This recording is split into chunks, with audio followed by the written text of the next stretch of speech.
monoxylus from Ampeg, and in this video we're going to be showing you some new BA combos that we've been coming out with. The BA300 and the BA600, both available in a 210 configuration and a single 15 configuration. The real cool thing about the BA series now is they both have some new features that we've implemented in our design, namely Class D power sections, which kind of eliminate a lot of weight of the amplifier, but also two preamps. For instance, like this guy here, the BA300, it's 300 watts. This is the 210 model, so there's two 10s in the box. In terms of the preamp, we're running a single 12AX7 in the input stage, so you're coupling a Class D power section with a tube preamp. The feature set on the BA300 is pretty straightforward. Starting from left to right, you have 0 dB input for basically almost any bass that you're going to be running. We also added a minus 12 dB, so that if you're running a 19 or an 18 volt bass or any kind of active bass that has a high output, you can go into that.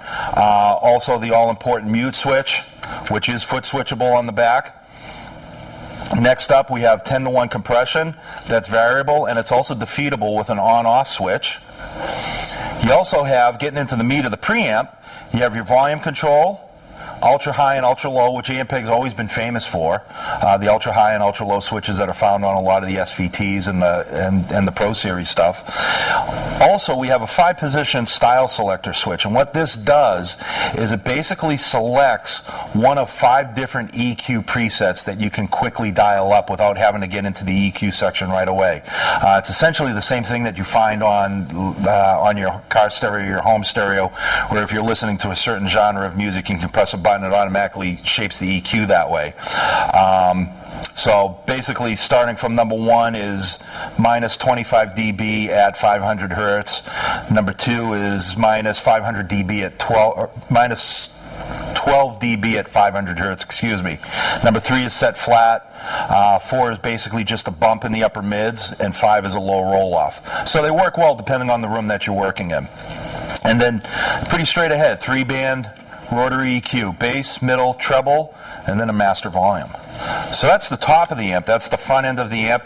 If we go behind the amp, look into the back of the amp, left to right again, pretty straightforward. You have your IEC input for your power cable. You also have send and return, effects send and return. So if you're running effects, you can send the effects through the effects loop and back out again.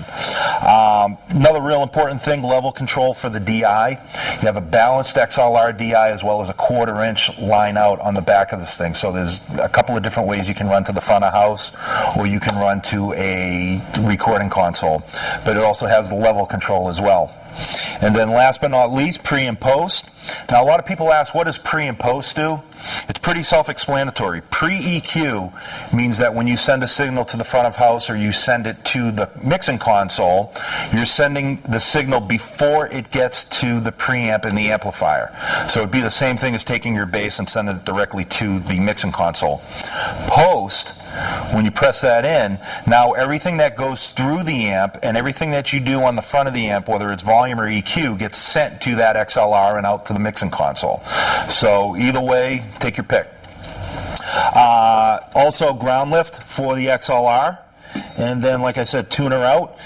You have, if you want to connect that to an external tuner, you can do it that way.